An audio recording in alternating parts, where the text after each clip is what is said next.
un poquinho como estamos intentando apoiar as persoas con discapacidade intelectual e o desenvolvemento na gestión do duelo, vale? Entonces, vou intentar ceñirme a media hora, non vou intentar pasarme, sobre todo porque estamos na tarde e, bueno, a tarde despois do lunch tan bo que tuvemos, pois, bueno, costa, non? Quería un pouco, antes de explicar ou comentar con ustedes as experiencias concretas, que serán dúas, un pouco ubicarnos e poñer contexto a eso, non? E se decía tamén pola mañán de somos o que somos agora mesmo porque traemos unha trayectoria. Pois estas experiencias son así e surgiron así porque responden a algo en concreto e porque tamén hai unha trayectoria en concreto, non?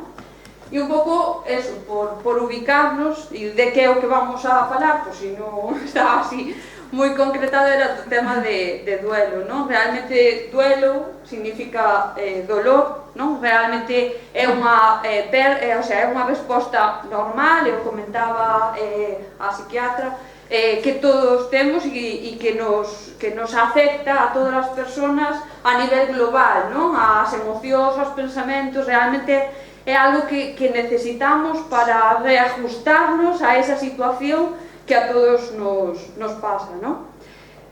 A morte é o máis certo que, o sea, as perdas, como decía Carmen, non son só o tema de falecemento de persoas, senón perdas que vivimos ao longo do noso ciclo vital, non? Persoas non só que falecen, senón que se van, cuidadores que se van, que é moi habitual nos nosos centros, vale? Persoas que levan aquí toda a vida, pero durante ese tempo, cantos profesionales veñen, se van, o sea, todo ese tipo de perdas.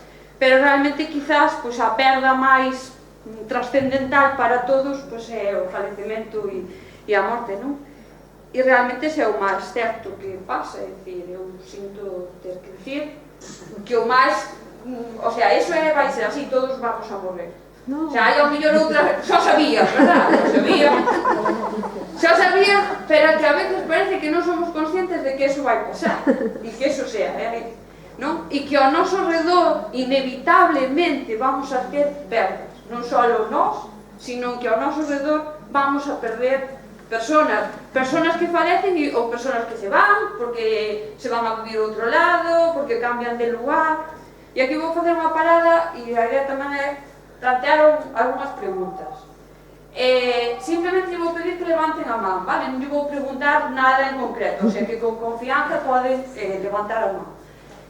Cantas das persoas que estamos hoxe aquí estuvemos ou acompañamos a unha persona no momento de falecer?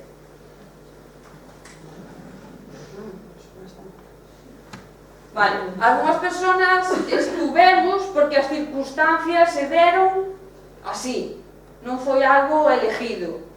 Entón, agora voulles a complicar un pouco máis a pregunta. Cantas das persoas que estamos aquí, se tuveramos a oportunidade de decidir estar, acompañar a unha persona que falece, desexaríamos estar en ese momento. Nos gustaría estar. Vale. Me gustaría tamén que viran no auditorio o número de mans levantadas. Vale, vou a complicar un pouquiño máis a pregunta. Iba a preguntar, e non sei se plantearon algunha vez esta pregunta, pero vai pasar, o sinto. Vamos a pensar na nosa morte. Entonces, a cantos de nós, en ese momento, no que vamos a morrer, porque vai pasar, ao mellor non o pensamos, pero vai pasar, nos gustaría estar acompañados. Vale, non sei se o experimento me saliu ben ou non. A ver, o planteamento destas preguntas, unha, era para incomodar? Sí. Era para que nos planteemos cousas que deberíamos plantearnos, pero que realmente non solemos falar delas, non nos las solemos plantear, ou se non las planteamos en un momento, pero non lle dedicamos máis tempo, non? A estes temas, generalmente non falamos delos. Non é algo que é como un tema tabú do que non solemos falar, non? E, sin embargo, prácticamente a maioría queremos estar acompañados en ese momento, pero non somos a maioría que decidiríamos voluntariamente estar e acompañar. Que pon de manifesto eso? En que realmente é algo o que temos medo, algo que nos asusta, algo que temos medo de que posiblemente non sepamos como gestionalo, non? E en parte eso se debe a que é algo do que non falamos. É algo que se eu tuve unha experiencia, sei como a vivín eu, pero ao mellor dou por suposto que esas experiencias son así para todo o mundo e non o son, pero non é algo que se fala. Eu non sei se, o sea, decíamos, se eu quero ser médico, me preparo para ser médico. Ao mellor non o son, pero me preparo e fago esa preparación. Sabendo que todos vamos a morrer, todos vamos a ter pérdidas, non é algo para o que nos preparan, non é algo do que falamos. Non. Vale. Esa é a realidade que temos en general. Se agora collemos eso e falamos das persoas con discapacidade intelectual, que é o que pasa con este tema, cando reunimos temas de duelo, de pérdidas en general e discapacidade intelectual. Realmente o panorama é igual ou peor, é dicir, en general, e por esa boa intención, non? De intentar protexelos e que o poidan levar o mellor posible, pois quizás ocultamos información, quizás incluso lle damos información errónea, evitamos que ocultamos ese momento, os funerales e demais que non participen, non? Cando realmente a pérdida pasa. O sea, esa persona, se é un falecemento ou se ese cuidador se vai, desaparece. Con todo o que conleva, non? E o comentaban Carmen e Pablo no caso que se presentou. Houve un falecemento coas consecuencias que conlevou para esa persona, non? Deixar o seu fogar, ingresar en un centro, etc, etc. É dicir, eso está aí, por moito que ocultemos outras circunstancias, non? Entón, realmente sí que é importante, primeiro, para nós tamén, que nós falemos de eso, compartamos, realmente teñamos habilidades para gestionar esas situacións que a veces nos tocan e non sei, eu falo por mí personalmente, creo que non as gestionei ben, porque non estaba preparada para gestionalas, me tocaron e as sobrelevei, creo. Pois igual que nós, pois tamén acompañar as persoas con discapacidade intelectual para que vivan esa situación, para que teñan ese proceso de duelo que corresponde, que se fai de forma normal e como a persona necesita, que será diferente en cada persona, pode facer que non sea un duelo patolóxico, non? E que sea ese proceso de reajuste que todos necesitamos. Non, está un pouco por ubicar. Non sei se quedaron despois da pregunta así como... Bueno, pero é para que ahora... Mira, o run este de... Pensar algunha vez en que quero eu cando morra ou estar ou non estar. Vale, entonces, esta era un pouco a situación que temos, a situación pues, a nivel general e tamén en canto a discapacidade intelectual, e un pouco que trasladarles rapidamente que é o que intentamos, a veces non conseguimos todo o que queremos, pero que é o que intentamos desde a Federación para apoiar esa gestión do duelo. Bueno, empezamos no ano 2015, algúns tiñamos empeño en meternos en este tema, como decía Carmen e Paula, a veces non sabíamos moi ben a que vamos, pero a isto hai que lanzarnos, vamos a lanzarnos á piscina, vamos a aprender moito, pero hai que entrar, non sabemos como. E, bueno, no 2015, sendo aínda feas en aquel momento, que parece que xa levamos non sei canto tempo con plena inclusión, o cambio de identidade, de marca, aí tamén hai unha pérdida tamén, aí tamén houve un proceso. Vale, en aquel momento era feas, pero lanzamos, nos embarcamos aí e dixemos, venga, vamos facer un taller de duelo, directamente con as persoas con discapacidade intelectual, e o planteamos, bueno, en Santiago, e dixemos, de forma que as entidades se tuveran que desplazar e poder ter persoas de diferentes entidades que pudera generar aí un espacio de intercambio. Sorprendentemente, para mí, sí que generou interés e, de feito, era un obradoiro, tiña que ser algo pequeno, pois tuvemos que deixar xente fora. Entón, fixemos ese ano e houve que replicalo ao ano seguinte. Dixemos, no, isto, si genera interés, vamos a seguir traballando en isto. Sí que, en plan, pola mañá falábamos de innovación, non? De como abordar determinadas cuestións de diferentes maneiras. Entón, sí que empezaba en aquel momento o tema de lectura fácil, entón sí que xa presentamos algún material falando sobre duelo en lectura fácil. Isto se fixo no 2016, digo, porque o material está disponible, pero ahora mismo, con todo o avance que houve en lectura fácil, teria que revisarse, digo, porque é mellorable, vale? É mellorable, então falamos do 2016, habría que mellorar. E tamén recurrimos a os contos. Os contos non por infantilizar, é dicir, non polo feito de recorrer aos contos, porque así, como cos nenos traballamos este tema, non era esa a intención. A intención era como introducir o tema, e a partir de aí falar e generar un espacio onde se poida falar destos.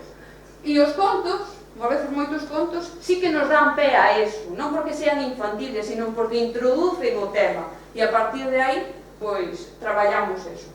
E, bueno, nos foi, foi ben a experiencia, non? Dixemos, bueno, pues temos que seguir traballando isto.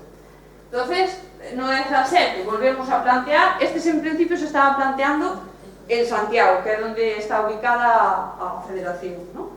Que nos permitía eso, que ter xente e personas de diferentes entidades e que fora un pouco máis rico.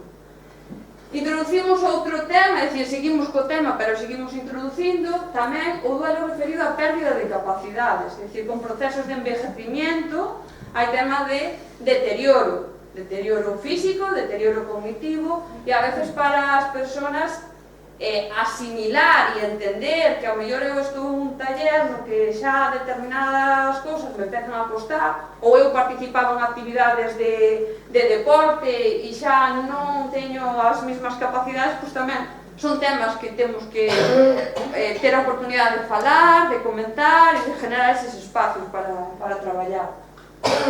Vale? 2018, seguimos, agora facemos un cambio, é dicir, xa non vemos que é un tema que interesa e que é necesario seguir traballando, pero o que planteamos agora é os talleres levados ás entidades, é dicir, generar nas propias entidades espacios nos que as propias persoas con discapacidade pues, poder falar deste tema. Si que non nos olvidamos de algo que é o tema das familias, é dicir, dicimos, temos que abordar este tema coas persoas con discapacidade e nós, que somos os que estamos ao lado, seamos profesionales e familias, reflexionamos sobre como entendemos estes procesos, como os gestionamos nós, para poder facer un bo acompañamento tamén. Entón tamén vimos que era necesario isto e planteamos un taller para abordar este tema tamén con familias. E no 2019 continuamos nesta línea de traballo de obradoiros directamente nas entidades, pero vimos que era necesario máis sesións, non só un día, aunque só se planteaba un día, ampliamos, e eu sigo recurrindo moito en aquel momento aos contos, vale? Porque me dan pé para iniciar conversacións, e encontrei un conto, estirar a pata, que é así moi... ou como envejecemos, non? Si, porque conta a historia, lógicamente xa sabe un final, non? Por o título, pero que conta a historia como é o proceso de dúas persoas que son os protagonistas, que van vivindo toda a súa vida, e se ve, como se casan, como estudian, como tal, e ao final, bueno, pasa iso, pero conta un pouco todo o ciclo. Ou el vacío, non? Donde se ve moi visualmente o que nos genera a veces a sensación de perder a alguén ou perder algo, non? Esa sensación de vacío. Bueno, e aquí estábamos, vale? Por xa fun rápido, isto era o contexto no que estábamos. 2019, 2020, creo que non le vou contar a nadie que pasou no 2020. Vale? A pandemia e, sobre todo, no centro Paimeni, como se viviu esa situación, non? Foi unha situación que generou pérdida de personas, e principalmente en este centro, pero non só pérdida de persoas por falecemento, houve pérdidas de personas porque deixamos de estar co resto dos compañeros, porque se crearon os grupos burbuja, deixamos de ver ao resto de profesionales porque só tiñamos a ese profesional de referencia, deixamos de ir moitas veces á casa da familia nos fines de semana en vacacións porque se blindaron os centros, deixáramos de facer as actividades porque os centros estaban blindados. Aí houve moitos procesos, moitas pérdidas realmente, vale, entonces sí que creemos que si ese traballo xa estaba sendo necesario, a pandemia, fixo que fose máis necesario todavía, non? 2021 foi un ano como que non nos verán aí, porque os centros realmente estaban blindados e non se nos permitía o acceso nin a salida, con lo cual, bueno, desde a Federación intentamos, na medida posible, pues, apoiar as entidades, pero non na línea de traballo que estábamos levando hasta ese momento, de ofrecerles actividades, ouvir a plantear actividades, é dicir, iso todo quedou paralizado. Pero sí que no 2022 nos dixemos, venga, vamos a arriesgar e vamos a retomar isto. Pero vamos a retomar, a ver, si era un tema xa complicado e a pandemia non nos deixou así máis choc, vamos a plantear de forma innovadora, por seguir a liña, non? E planteamos estas dúas experiencias, non? Lembro Chencores e falamos da morte tomando un café. Que se tomaría un café comigo para falar da morte? Vale, Paula, me lo apunto. Vale, estas son as dúas experiencias concretas que quería presentarles, pero para mí era importante entender toda esta trayectoria e xusto tamén en que momento surge isto e por que foi este planteamento. Vale, e para isto, e eu creo que pola mañá se comentou, non? Eu creo que estamos en un momento donde xa se nos escapa que nós os centros, podamos dar resposta, nós solos, a todos os retos que nos están planteando as persoas con discapacidade. E eu creo que estamos nun momento no que necesitamos buscar alianzas, colaboradores, que eu creo que se comentou pola mañá. Entón eu me busquei a alguén para este reto e xe, venga, a ver, porque eu sí que levaba esta trayectoria, sí que conozo as nosas entidades, sí que, bueno, levo uns anos apoiando as persoas con discapacidade, entón conozo un pouco as persoas con discapacidade. Pero o tema de duelo, morte, eu creo que teño ainda que gestionar moitas cousas eu, non? Entón, bueno, que me pode axudar en isto? Entón, creamos aí un tándem e casualmente encontrei aí coa Fundación Eomaia, que está aquí en Galicia, non sei se lle sona. Bueno, pues a Fundación Eomaia está concretamente Lucía González, que é a fundadora desta fundación e é arteterapeuta. Teñen diferentes proxectos, pero entre un dos seus proxectos se chama Unha boa morte para todos. E esta persona está formada en acompañamento á morte coa Fundación Vivir un buen morir. Bueno, pois un pouco aportaba esa parte de saber como eran as nosas entidades, os nosos centros e tamén un pouco como son as características das persoas con discapacidade, e ela aportaba esa parte de arte terapia, que eu buscaba un pouco esa parte de innovación, non? E sobre todo esa parte de acompañamento ou traballar toda esa parte de duelo, non? E de acompañamento na morte, non? E así foi un pouco o que generamos. E se generaron estas dúas actividades, non? A de Lembro Chencores, que iba dirixida a persoas con discapacidade intelectual ou desenvolvemento, era unha sesión que tiña dúas partes. Unha primeira parte onde había unha actividade artística, donde con diferentes materiales, principalmente era acuarela, se lle facía unha proposta, pero que despois cada persona desenvolvía, pois, bueno, creativamente e sin censura, nin o perro non tiña que ser marrón, vale? Podía ser verde, podía ser... Sí que a proposta a veces iba vinculada ao tema que nós queríamos sacar, pero era unha proposta libre. Despois dese tempo había unha segunda parte da actividade donde se presentaban as propostas artísticas, se iban comentando, pero ya íbamos enlazando hacia o tema hacia onde queríamos ir, non?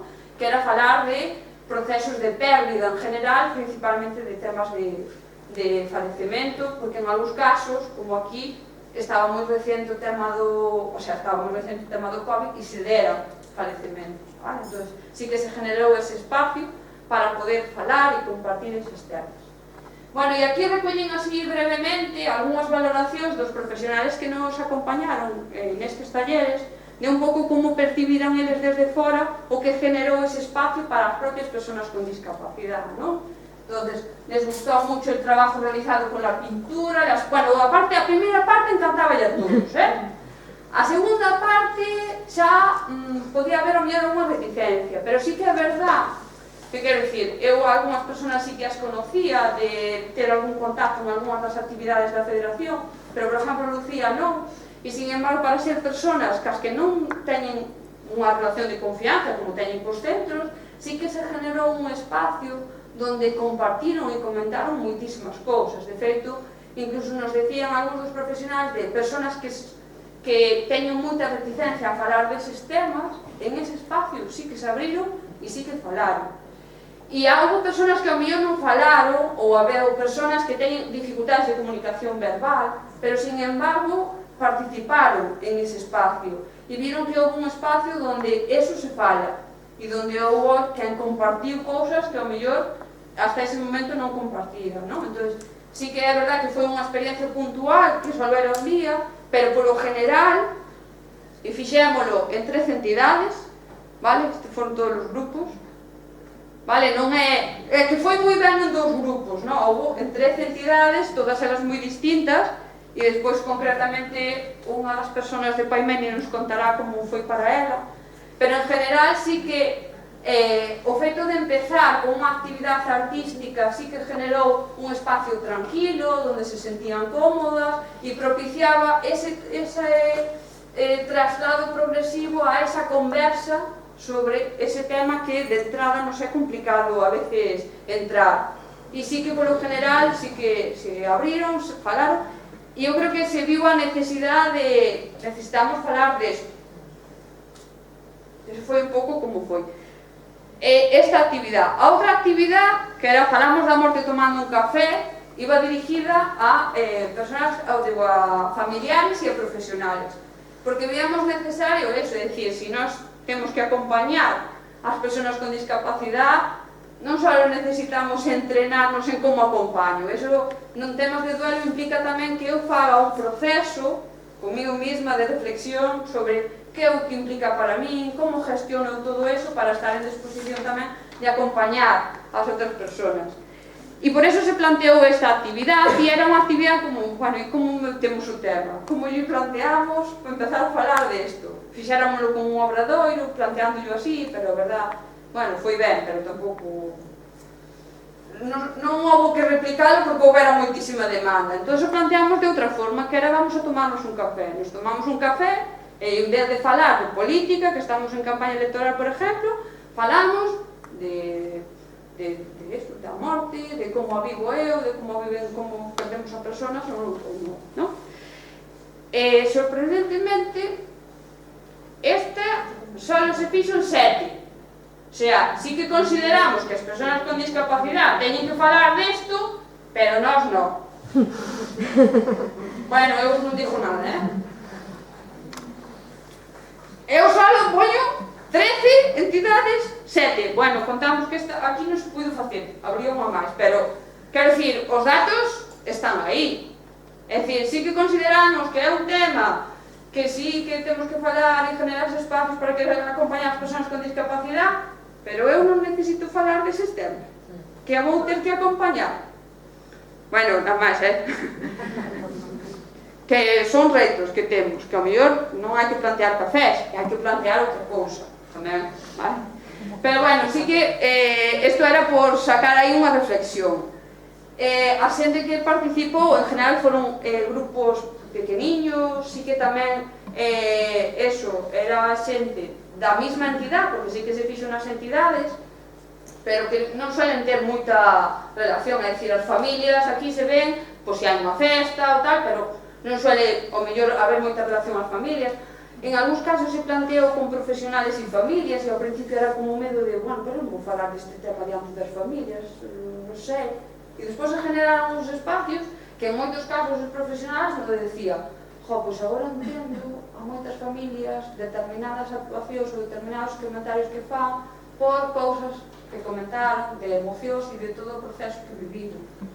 Vale, entonces, eses ambientes de confianza que decíamos pola mañán que é necesario para innovar, necesitamos generar estes espacios donde podamos compartir, e a veces compartir sobre temas que nos costa gestionar, pero que nos van a entender moitas cousas, non? E nada, estes son só os dos comentarios, non? Resaltaban a importancia de ter momentos e lugares de encontro onde poder tratar temas tan delicados e tabús, transmitir medo inicial a tratar o tema, non? Que podía remover sentimentos que tiñamos tapados e que a sensación, unha vez finalizada a actividade, era de paz e de tranquilidade. Así que, en general, había xente que viña con moito medo e despois dixo, bueno, pues, non pasa nada falar disto, non podo...